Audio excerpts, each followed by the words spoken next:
Haleluya, selamat pagi.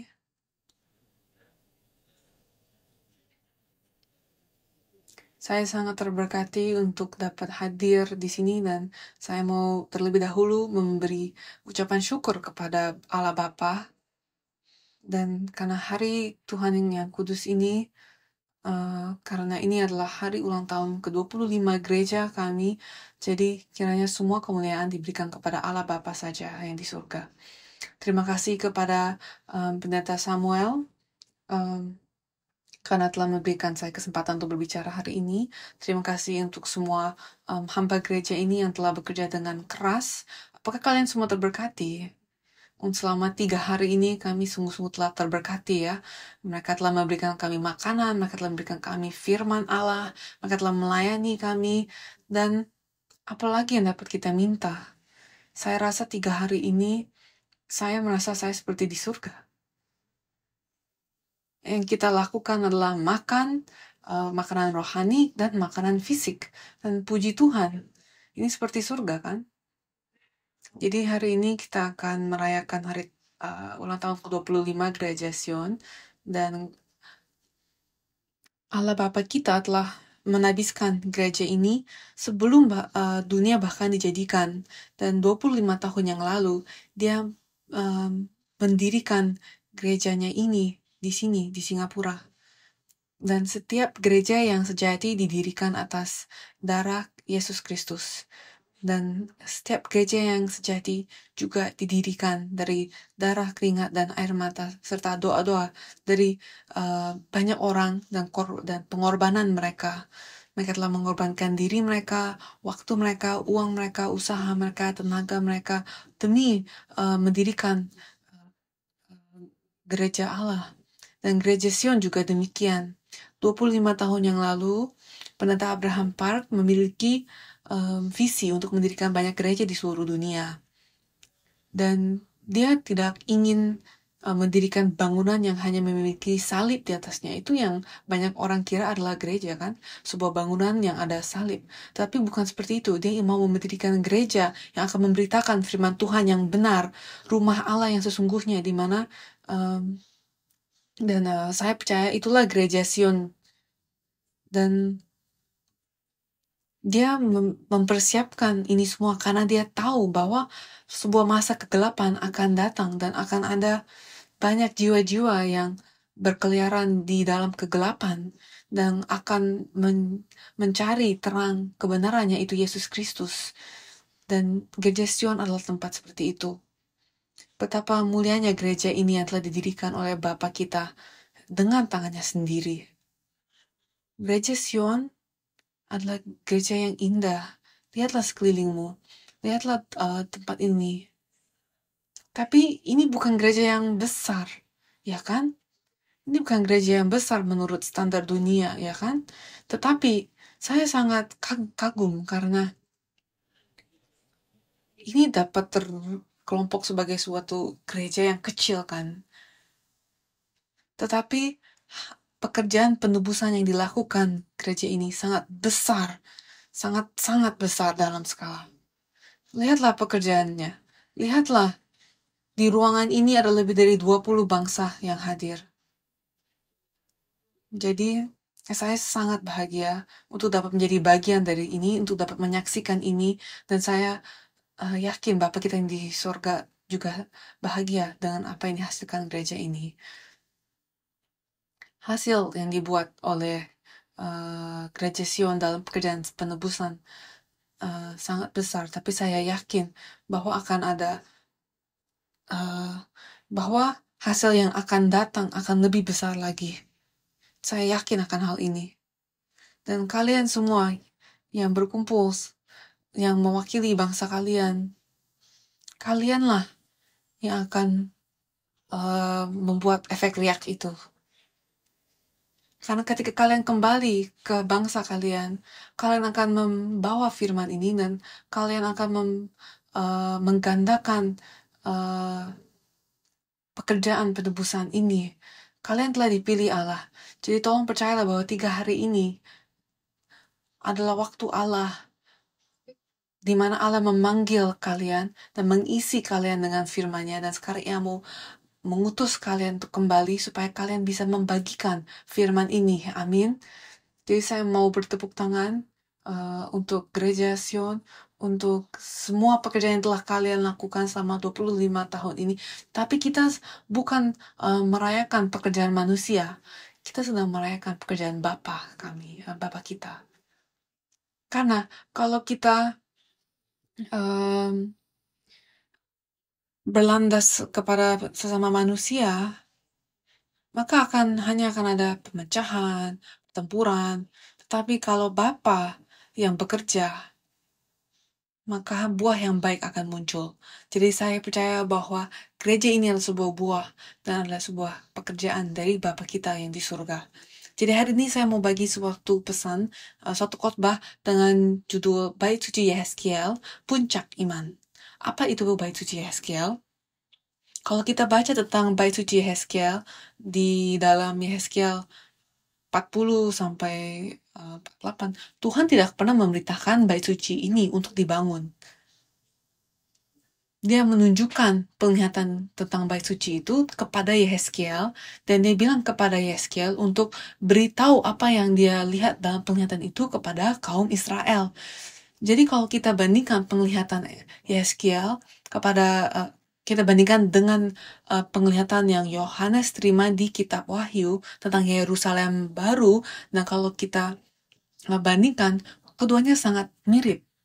Oleh karena itu, pendeta Abraham Park mengatakan bahwa bait suci Yehezkiel adalah sebuah cetak biru dari Yerusalem baru, dan ini dia tulis dalam seri sejarah penebusan ke-11. Dan penglihatannya itu adalah tentang bait sucinya, bahkan sebelum bait suci itu dibangun.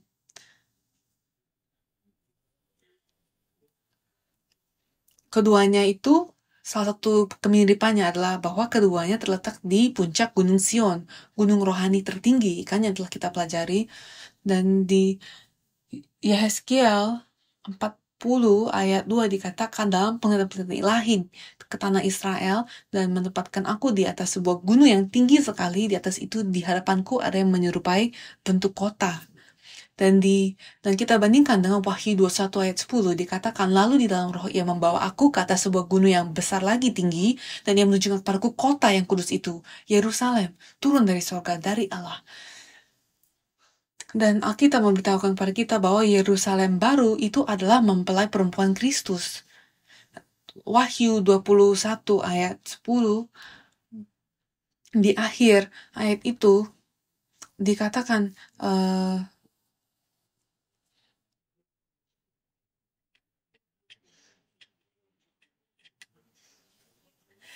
di Wahyu 21 ayat 9 dikatakan di akhirnya, marilah ke sini aku menunjukkan padamu pengantin-perempuan mempelai anak domba. Dan di Wahyu 21 ayat 2 dikatakan, dan aku melihat kota yang kudus, Yerusalem yang baru, turun dari surga, dari Allah, yang berhias bagaikan pengantin perempuan yang berdandan untuk suaminya. Jadi, bait suci Yehezkiel dan Yerusalem baru sama-sama menunjukkan kepada kita model dari gereja yang sejati, yaitu mempelai Kristus, kan?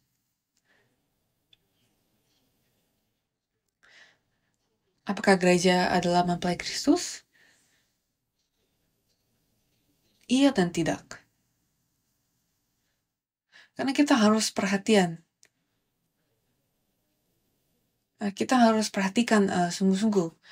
Iya, gereja sejati adalah mempelai Kristus, tetapi juga tidak, karena Yerusalem yang baru adalah mempelai Kristus, dan itu ada di masa depan. Di masa depan. Jadi sekarang kita adalah gereja, kita sedang menuju kepada hari itu untuk menjadi mempelai Kristus di hari pernikahan itu, kan, tapi kita belum sampai ke sana. Jadi kita adalah gereja yang telah bertunangan untuk menjadi pengantinnya. Di 2 Korintus 11 ayat 2 dikatakan, sebab aku cemburu kepada kamu dengan cemburu ilahi, karena aku telah mempertunangkan kamu kepada satu laki-laki untuk membawa kamu sebagai perawan suci kepada Kristus. Jadi sekarang gereja telah bertunangan untuk menikahi Yesus Kristus. Dan pertunangan ini adalah seperti sebuah perjanjian, kan? Inilah sebuah perjanjian. Tapi kita belum dinikahi. Siapa adalah perempuan yang tercantik di seluruh dunia? Perempuan tercantik adalah perempuan pada hari ini pernikahannya. Dan itu adalah Yerusalem baru. Dia turun dari surga. Dan itu adalah perempuan yang tercantik. Itu adalah Yerusalem baru. Dan kita sedang menuju sana. Kita sedang di dalam perjalanan kita ke sana. Tapi untuk dapat mencapai ke sana, kita harus mendaki Gunung Sion. Kita harus sampai kepada puncaknya. Dan kita harus sampai kepada Yerusalem baru, kepada bait suci Yeskiel. Dan kita harus masuk ke dalamnya. Dan kita harus masuk ke tempat yang tertinggi, yaitu ke dalam ruang Maha Kudus. Itu adalah destinasi terakhir setiap kami. Saat kita sampai di sana, barulah kita menjadi mempelai Kristus. Amin. Jadi kita sekarang ada di dalam perjalanan ini bersama-sama ke tempat itu. Bagaimana kita dapat sampai ke situ? Ke puncak iman. Nomor 1, untuk ke sana kita harus kita harus melalui 3 tahap dan 25 langkah untuk mencapai puncak. 3 tahap dan 25 langkah. Dan menariknya, hari ini adalah ulang tahun ke-25 dari Gereja Sion. Jadi Gereja Sion adalah puncak tertinggi yang telah kita pelajari kemarin, kan? Dan bait suci Yeskiel dibangun di atas Gunung Sion. Namun untuk mencapai puncak bait suci Yeskiel di tempat ruang Maha Kudus, kita harus mendaki lebih tinggi lagi, kan? Jadi ada Gunung Sion, ada bait suci, dan di dalam bait suci ada tempat Maha Kudus di puncaknya. Ini adalah sebuah gambarnya, tuh ada gunung, dan di puncak gunungnya ada bait suci Yeskiel, dan di puncak bait suci Yeskiel ada 25, ada di puncak bait suci Yeskiel ada ruang Maha Kudus. Dan untuk mencapai ruang Maha Kudus itu ada 3 tahap. Pertama, ada 7 langkah untuk menuju ke pelataran luar. Itu ditulis di dalam Yeskiel 40 ayat 26. Ditulis bahwa ada 7 langkah menuju pelataran luar. Dan kedua, ada 8 langkah lagi menuju ke pelataran dalam dari pelataran luar. Jadi di dalam pelataran dalam itu ada mesbah pembakaran, ada mesbah korban bakaran, kan? Dan kalau kita lihat di Yeskiel 40 ayat 27 dikatakan di bagian selatan pelataran dalam ada juga pintu gerbang yang mengukur dari pintu gerbang sampai pintu gerbang di bagian selatan 100 hasta. Dan juga Yeskiel 40 ayat 31 dikatakan balai gerbangnya adalah sebelah pelataran luar, dan pada tiang-tiang temboknya terukir gambar pohon-pohon korma, dan tangganya ke atas ada 8 tingkat. Jadi terakhir ada 10 langkah atau 10 tingkat menuju bait suci itu sendiri. Di Yeskiel 40 ayat 49 dikatakan panjang balai suci itu adalah 20 hasta dan lebarnya 12 hasta. Orang dapat naik ke situ melalui tangga yang 10 tingkat, dan dekat kedua tiang tembok itu ada 2 tiang, satu sebelah sini dan satu sebelah sana. Jadi kalau kita melakukan sedikit penjumlahan, 7 ditambah 8 ditambah 10 tingkat adalah 25 tingkat, kan? Atau 25 langkah, ya kan? 7 tambah 8 adalah 15, tambah 10 adalah 25. Jadi total ada 25 langkah menuju ke puncaknya.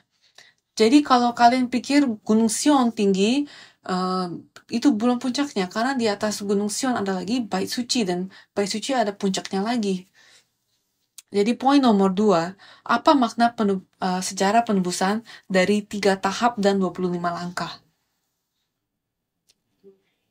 3 adalah angka yang sangat penting dalam Alkitab. Banyak hal terjadi dengan angka 3.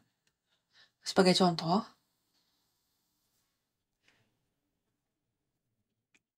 di Matius 21 ayat 33 sampai 43, Yesus berbicara tentang pemilik tanah kan, dan dia berbicara juga bahwa sejarah penebusan itu ada 3 tahap. Dan Yesus menyimpulkan seluruh sejarah penebusan di dalam 3 masa atau 3 tahap. Dan kalau kita pelajari sejarah penebusan, bait suci pun sangat penting kan. Sekarang kita lagi pelajari bait suci Yeskiel kan. Ada beberapa jenis bait suci yang berbeda. Pendeta Abraham Park dalam buku-bukunya dia bilang ada 3 jenis bait suci. Yang pertama, jenis pertama adalah gedungnya. Gedungnya itu adalah sebuah bait suci kan, dan di perjanjian lama mereka sungguh-sungguh membangun bangunan yang beneran kan. Tetapi Yesus berkata, aku nggak butuh itu. Di masa perjanjian baru, Yesus mengajarkan kita bahwa kita adalah bait suci itu. Setiap manusia yang menerima Roh Kudus adalah bait suci. Tetapi pada akhirnya Allah mengingini sesuatu yang lebih besar lagi. Ada jenis bait suci yang ketiga, dan kita akan lihat itu apa nanti. Jadi 3 tahap ini yang ditemukan di dalam bait suci Yeskiel juga cocok dengan 3 tahap yang Yesus bicarakan soal sejarah penebusan. Dan Yesus dan melalui penglihatan penglihatan Yeskiel, Tuhan sedang menyimpulkan sejarah penebusan kepada kita juga, sama seperti Yesus. Sama seperti kesimpulan yang Yesus bicarakan melalui perumpamaan tentang pemilik tanah. Nah, di Matius 21 ayat 33, kita lihat, dengarkanlah suatu perumpamaan yang lain. Adalah seorang tuan tanahmu ke kebun anggur dan menanam pagar sekelilingnya, yang menggali lubang tempat meras anggur dan mendirikan menara jaga di dalam kebun itu. Kemudian ia menyewakan kebun itu kepada penggarap-penggarap lalu berangkat ke negeri lain. Jadi, ini menunjuk pada masa hamba-hamba. Di Matius 21 ayat 34 sampai 36 dikatakan,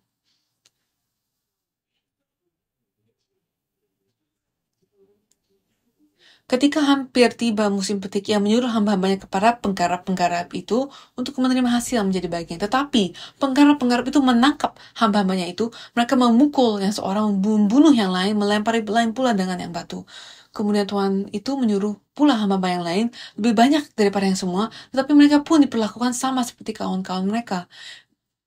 Masa hamba-hamba ini menuju kepada masa perjanjian lama. Dan kemudian selanjutnya di Matius 21 ayat 37 sampai 39 dikatakan akhirnya ia menyuruh anaknya kepada mereka, katanya, anakku akan mereka segani. Tetapi ketika penggarap-penggarap itu melihat anaknya itu, mereka berkata ke seorang kepada yang lain, ia adalah ahli waris, mari kita bunuh dia supaya warisan menjadi milik kita. Mereka menangkapnya dan melemparkannya keluar kebun anggur itu lalu membunuhnya. Jadi ini adalah masa anak, yaitu masa perjanjian baru. Dan terakhir, kita lihat di Matius 21 ayat 40 sampai 43, maka apabila tuan kebun anggur itu datang, apakah yang akan dilakukannya dengan penggarap itu? Kata mereka kepadanya, ia akan membinasakan orang-orang jahat itu, dan kebun anggurnya akan disewakannya kepada penggarap-penggarap lain yang akan menyerahkan hasilnya kepada kepadanya pada waktunya. Dan kalau kita lihat, ini adalah masa pemilik kebun itu, yaitu masa Bapa, yaitu masa akhir zaman. Dan pertama kita lihat di masa pertama, masa perjanjian lama, yang kita bandingkan dengan bait suci Yeskiel. Kita harus naik 7 tingkat kan, ada 7 langkah di masa pertama kan. Dan angka 7, kenapa ada 7 langkah? Karena di masa perjanjian lama, yang ditandai dengan angka 7 atau 7 langkah, itu karena aktivitas dasar dari iman mereka adalah memelihara hari Sabat, yang merupakan hari ke-7. Jadi angka 7 itu menandai masa perjanjian lama. Dan di masa ini, di era ini, Tuhan membangun bait suci sebagai suatu struktur bangunan fisik. Tapi mau seindah apapun bangunan fisiknya itu, kalau tidak ada penyembah yang sejati, tidak ada firman yang sejati, maka Tuhan tidak akan tinggal di sana. Tuhan bilang kan di Kisah Para Rasul 7 ayat 48, tetapi yang maha tinggi tidak diam di dalam apa yang dibuat oleh tangan manusia, seperti yang dikatakan oleh Nabi. Jadi itu adalah tahap pertama. Dan tahap kedua adalah masa perjanjian baru yang ditandai dengan 8 langkah. 8 langkah di bait suci Yehezkiel. Ada 8 tingkat, ya kan? Yang kita baca di kitab Yehezkiel. Jadi, perjanjian baru ditandai dengan angka 8. Diwakili dengan angka 8. Angka 8 di dalam Alkitab berarti penciptaan kembali, awal yang baru. Allah itu istirahat di hari yang ketujuh kan, di dalam Kisah Kejadian. Tapi ketika Yesus datang, ia disalibkan pada hari Jumat dan dia bangkit pada hari setelah Sabat kan, yaitu pada hari ke-8. Dan makanya kita merayakan hari Tuhan pada hari yang ke-8 sekarang. Karena ketika Yesus bangkit kembali, ia memulai sebuah kehidupan yang baru, sebuah awal yang baru. Dan itu diwakili dengan angka 8. Dan di masa ini, di era ini, Tuhan tidak ingin struktur bangunan lagi sebagai bait sucinya. Di Yohanes 2 ayat 19 dikatakan, jawab Yesus kepada mereka, rombak bait Allah ini, dan dalam 3 hari aku akan mendirikannya kembali. Jadi bait suci apa yang Allah inginkan? 1 Korintus 3 ayat 16 dikatakan, tidak tahukah kamu bahwa kamu adalah bait Allah dan bahwa roh Allah diam di dalam kamu? Jadi Tuhan ingin mencari manusia untuk menerima firman Allah dan dipenuhi Roh Kudus Allah supaya Allah dapat tinggal di dalam kita. Orangnya harus menjadi bait sucinya. Itulah yang Yesus lakukan untuk kita. Dia datang untuk membersihkan kita dari dosa kita supaya kita dapat menjadi rumah bagi Allah. Dan terakhir, waktu yang terakhir, masa yang terakhir, yaitu akhir zaman.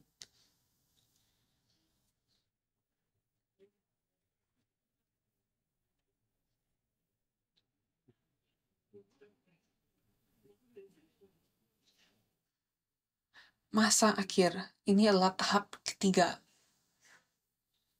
Dan di perumpamaan Yesus yang terakhir datang adalah pemilik kebun anggur, yaitu bapak anaknya kan. Di Matius 16 ayat 27 dikatakan, sebab anak manusia akan datang dalam kemuliaan Bapanya, diiringi malaikat-malaikatnya. Pada waktu itu ia akan membalas setiap orang menurut perbuatannya. Jadi ketika Yesus kembali, dia akan datang dengan kemuliaan Bapanya. Dan ini adalah masa pemilik kebun anggur, yaitu masa Bapa. Dan ini ditandai dengan angka apa? Untuk sampai ke puncak puncak bait suci Yehezkiel ada 25 langkah kan? Kita sudah lewat tahap ke-1 7 langkah, tahap kedua 8 langkah. Jadi sekarang tinggal tahap ketiga, yaitu 10 langkah. Dan mengapa angka 10? Apa arti angka 10? Di dalam Alkitab, angka 10 berarti kepenuhan. Di Efesus 4 ayat 13 dikatakan, sampai kita semua telah mencapai kesatuan iman dan pengetahuan yang benar tentang anak Allah, kedewasaan penuh, dan tingkat pertumbuhan yang sesuai dengan kepenuhan Kristus. Inilah kepenuhan yang Tuhan Allah inginkan. Kepenuhan yang seperti ini, yang ditulis di dalam Efesus 4 ayat 13.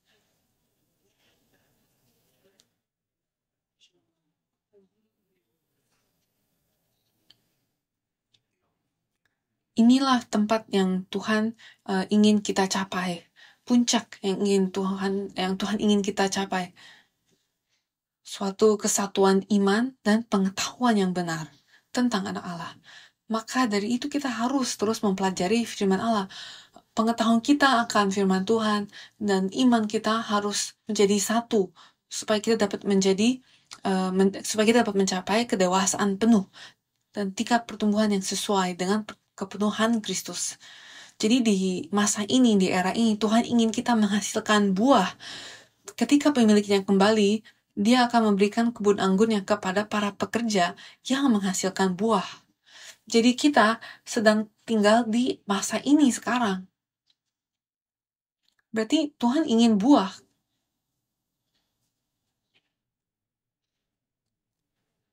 Di masa ini, Tuhan ingin menyelesaikan bait suci terakhirnya, yaitu bait suci Yehezkiel. Jadi, ini adalah bait suci yang seperti apa? Di Perjanjian Lama ini adalah bangunan, tapi di Perjanjian Baru ini adalah orang, manusia.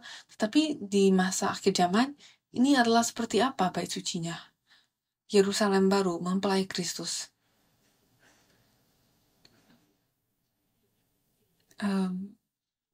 Bait suci ini adalah komunitas perjanjian. Di masa perjanjian baru setiap orang menjadi sebuah bait suci kan. Tetapi sekarang di masa akhir zaman Tuhan ingin supaya ini semua disatukan, supaya setiap orang yang memiliki bait suci dalam hatinya dipersatukan menjadi satu komunitas perjanjian. Inilah yang Allah inginkan. Inilah bait yang Allah inginkan di masa akhir zaman. Semua hamba-hambanya berkumpul bersatu menjadi satu. Jadi di Efesus 2 ayat 20-22 dikatakan, yang dibangun di atas dasar para rasul dan para nabi dengan Kristus Yesus sebagai batu penjuru, di dalam dia tumbuh seluruh bangunan, rapi tersusun menjadi bait Allah yang kudus, di dalam Tuhan. Di dalam dia kamu juga turut dibangunkan menjadi tempat kediaman Allah di dalam roh. Jadi kita sedang dibangun secara bersamaan. Mungkin kalian pikir, saya nggak peduli orang lain itu ngapain. Yang penting saya pelajari firman, saya menjadi bait suci Allah, itu cukup. Tapi enggak, Allah bilang kalian sedang dibangun bersama-sama untuk menjadi suatu kediaman Allah di dalam roh. Jadi, di masa ini, di era ini, hal yang paling penting adalah kesatuan dan kasih. Di Efesus 4 ayat 1-3 dikatakan, sebab itu aku menasihatkan kamu, aku, orang yang dipenjarakan karena Tuhan, supaya hidupmu sebagai orang-orang yang telah dipanggil berpadanan dengan panggilan itu, hendaklah kamu selalu rendah hati, lemah lembut, dan sabar. Tunjukkanlah kasihmu dalam hal saling membantu, dan berusahalah memelihara kesatuan roh oleh ikatan damai sejahtera. Inilah yang diperlukan. Karena apa? Kalau kita lihat ayat 4-6 dikatakan ada satu tubuh dan satu roh. Satu pengharapan. Satu pembaptisan, satu Tuhan, satu iman, satu baptisan, satu Allah dan Bapa dari semua, Allah yang ada di atas semua dan oleh semua ada di dalam semua. Jadi kita menjadi satu, kita menjadi satu bait suci, kita dipersatukan untuk menjadi satu bait suci. Jadi kita harus naik Gunung Sion secara bersamaan. Kita harus sampai kepada puncak bait suci Yehezkiel secara bersamaan. Sekarang Allah ingin iman kita disempurnakan seperti iman Abraham. Angka 10 itu adalah angka kepenuhan kan, angka kesempurnaan. Dan dikatakan juga di Yakobus 2 ayat 21-22 dikatakan, bukankah Abraham bapa kita dibenarkan karena perbuatan-perbuatannya ketika ia mempersembahkan Ishak anaknya di atas mezbah? Kamu lihat bahwa iman bekerja sama dengan perbuatan-perbuatan, dan oleh perbuatan-perbuatan itu iman menjadi sempurna. Jadi untuk diselamatkan kita harus percaya kepada Yesus kan. Jadi kita tidak perlu apa-apa lagi. Oleh iman di dalam Kristus, kita semua telah diselamatkan. Amin. Jadi kita sudah terima keselamatan. Tapi apa yang dikatakan di ayat ini adalah setelah kalian menerima keselamatan secara gratis, kalau kalian bersyukur untuk pemberian keselamatan itu, maka dari rasa syukur kalian sekarang melayani Tuhan. Ini bukan suatu syarat. Tapi kalau kalian sungguh-sungguh mengasihi Allah dan kalian mau mengucap syukur kepadanya, kalian melakukan perbuatan-perbuatan ini. Dan melalui perbuatan ini, iman kita menjadi sempurna. Itulah cara kita sampai ke puncaknya. Di Wahyu 19 ayat 8 dikatakan, dan kepadanya dikaruniakan supaya memakai kain lenan halus yang berkilau-kilauan dan yang putih bersih. Dan lenan halus itu adalah perbuatan-perbuatan yang benar dari orang-orang kudus. Ya kan? Dikatakan di sini bahwa lenan halus itu adalah perbuatan-perbuatan yang benar. Jadi agar untuk menjadi pengantin Kristus, kita harus memiliki perbuatan-perbuatan perbuatan-perbuatan yang benar. Jadi perjanjian kita harus benar dan kudus. Gereja Sion sekarang ada di umur yang ke-25. Dan saya percaya dia sudah siap untuk menjadi pengantin Kristus. Selama 25 tahun, kalian telah kalian telah bertahan dengan baik. Dan kita memang harus menghasilkan buah yang sesuai dengan panggilan kita. Dan kita telah menerima firman yang indah ini, firman sejarah penebusan. Dan saya percaya ini adalah firman yang sangat kuat. Dan mari kita gunakan firman ini untuk menghasilkan buah di dalam kehidupan iman kita. Amin. Jadi sebagai kesimpulan, kita harus memiliki iman yang layak untuk menjadi mempelai Kristus.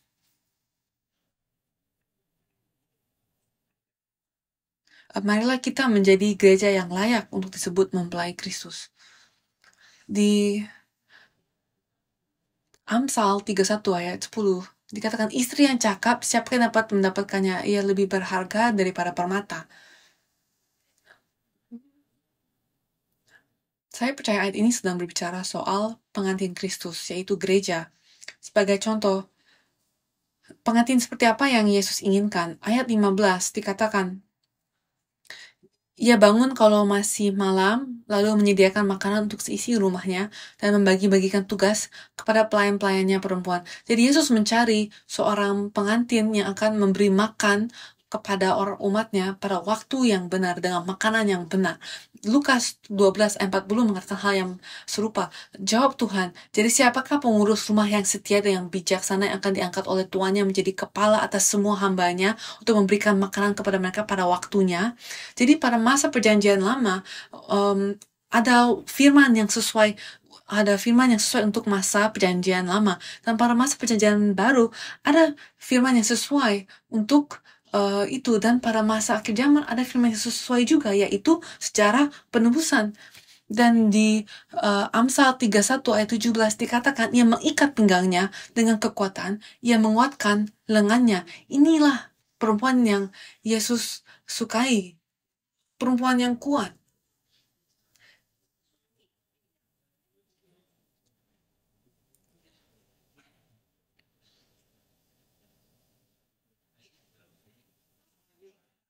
Apakah seperti ini maksud ayatnya? Seperti gambar ini, zaman sekarang banyak perempuan ingin kurus ya, tapi ini yang Yesus ingin ini. Ya, mengikat pinggangnya dengan kekuatan. Coba kita lihat Efesus 6 ayat 14. Jadi berdirilah tegap, berikat pinggangkan kebenaran, dan berbaju zirahkan keadilan. Jadi kita harus mengikat pinggang kita dengan kebenaran, yaitu firman Allah, dan itulah yang akan menjadi kekuatan gereja. Dan untuk kita punya firman sejarah penebusan ini yang sangat kuat. Dan di Amsal 31 ayat 22 juga dikatakan tentang pengantinnya. Ia membuat bagi dirinya permadani, lenan halus, dan kain ungu pakaiannya. Dan kita lihat di Wahyu 19 ayat 8 juga hal yang mirip dikatakan. Dan kepadanya diberikan pakaian lenan halus yang cerah dan bersih, karena lenan halus itu adalah perbuatan-perbuatan orang kudus. Jadi pakaian ini adalah perbuatan-perbuatan yang benar. Dan ini adalah ciri-ciri ketiga ini adalah yang harus dimiliki oleh pengantin Kristus. Dan inilah yang harus kita miliki. Dan kita lihat di Amsal 31 ayat 30. Kita semua yang hadir di sini dengarlah. Inilah yang harus kita Inilah yang harus kita ingat baik-baik. Kemolekan adalah bohong dan kecantikan adalah sia-sia. Tetapi istri yang takut akan Tuhan dipuji-puji. Amin. Kita harus takut akan Tuhan. Itu yang Tuhan ingin dari gerejanya. Untuk dipenuhi oleh rasa takut akan Tuhan. Jadi saya percaya bahwa gereja Sion adalah gereja yang seperti ini. Gereja yang cocok untuk menjadi pengantin Kristus. Terima kasih untuk semua usaha yang keras yang telah kalian lakukan. Saya yakin Allah sedang merekam setiap pekerjaan kalian. Karena dia tidak akan lupa. Dan kalian pasti akan diberkatinya. Dan ini adalah ayat yang mau saya berikan kepada setiap anggota gereja Sion, yaitu 1 Korintus 15 ayat 58. Karena itu, saudara-saudaraku yang kekasih, berdirilah teguh, jangan goyah, dan giatlah selalu dalam pekerjaan Tuhan, sebab kamu tahu bahwa dalam persekutuan dengan Tuhan, jerih payahmu tidak sia-sia. Setiap jerih payahmu di dalam Tuhan tidak sia-sia. Kalian akan dibalasnya dengan besar. Amin. Marilah kita berdoa. Allah Bapa, terima kasih untuk kasih karunia-Mu. Kami mengucap syukur kepadamu untuk gereja Sion yang telah Engkau dirikan 25 tahun yang lalu. Dan sekarang dia telah bertumbuh menjadi suatu gereja yang indah, mempelai Kristus yang cantik, yang telah diperlengkapi dan diperkuatkan dengan firman secara penebusan. Dan kami mengucap syukur Bapa untuk kemuliaan-Mu. Dan kami berdoa agar 25 tahun lagi Engkau tumbuhkan gereja ini untuk melakukan pekerjaan yang lebih besar lagi. Kau berkati setiap anggota gereja ini supaya mereka dapat berdiri dengan firman secara penebusan, mereka dapat kuat dan sehat secara fisik, dan keluarga mereka boleh diberkati, dan iman mereka boleh dilanjut sampai ke anak mereka, dan supaya gereja ini dapat terus berdiri dan berkembang, dan kiranya firman sejarah penebusan-Mu boleh muncul seperti bagaimana terang-Mu bersinar dari bait suci Yehezkiel. Dan berkatilah setiap pendiri gereja, setiap pemimpin gereja ini. Dan kiranya gereja ini memperlihatkan bait suci Yehezkiel. Dan kiranya Bapak Kau berkati setiap wakil IMW yang hadir hari ini. Kiranya Kau perkuatkan setiap mereka ketika mereka kembali kepada negeri mereka masing-masing. Dan kiranya mereka dapat menjadi pembicara-Mu yang benar, terang-Mu yang benar, yang memancarkan terang Yesus Kristus, dan mereka dapat membawa firman sejarah penebusan-Mu sampai ke ujung bumi. Jagalah mereka secara fisik, dan kiranya Engkau jaga hati mereka dengan roh-Mu, supaya mereka tidak ke kanan atau ke kiri, tapi mereka terus berjalan bersama-Mu di dalam jalan kebenaran yang telah Engkau persiapkan kepada mereka. Dan kiranya mereka berjalan berpegang kepada firman-Mu saja. Dan terima kasih untuk acara ini. Kami memberikan kepada-Mu seluruh kemuliaannya. Dan kami berdoa di dalam nama Tuhan Yesus Kristus. Amin.